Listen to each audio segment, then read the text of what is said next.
Après 8 ans de ce premier ministre, les jeunes Québécois de 18-45 ans sont désespérés face à leur avenir. Un sondage dans le Journal de Montréal révèle qu'ils n'avaient jamais vécu l'inflation avant les libéraux. Les Québécois de 18 à 45 ans viennent de connaître un baptême brutal, Monsieur le Président. Ils sont 75 % reportés ou annulés de gros projets comme bâtir une maison ou avoir un enfant.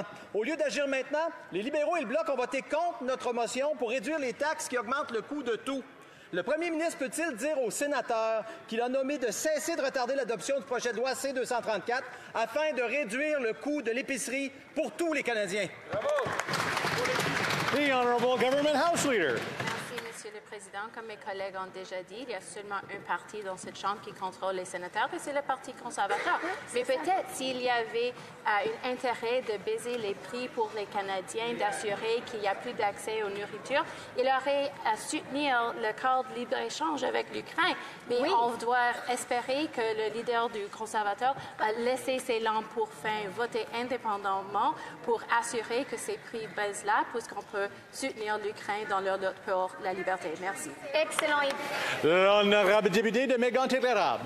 Pendant que ce gouvernement-là essaie de détourner l'attention, voici la réalité, Monsieur le Président. Le Père Noël a reçu une liste d'un jeune Québécois qui demandait une carte cadeau pour avoir un bon repas à Noël. 54 % des jeunes de 18 à 45 ans au Québec ont vu leur niveau de vie baisser après 8 ans de politique inflationniste de ce gouvernement.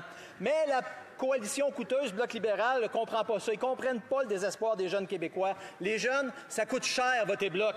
Le Bloc québécois veut radicalement augmenter la taxe carbone qui fait augmenter le prix de tout. Est-ce que le premier ministre va mettre fin à son intention d'augmenter radicalement la taxe carbone sur les fermiers, les familles, finalement? L'honorable leader en Chambre du gouvernement.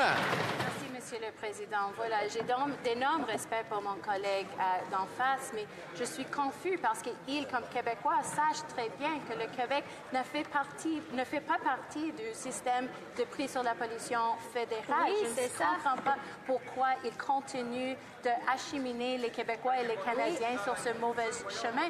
Mais ce qu'on peut dire, c'est que les conservateurs, à chaque opportunité qu'ils ont eu, ont voté contre les soutiens pour les Canadiens. Alors, c'est bien que maintenant, ils trouvent cet intérêt pour les Canadiens, mais c'est nouveau, Monsieur le Président. Oui, c'est ça.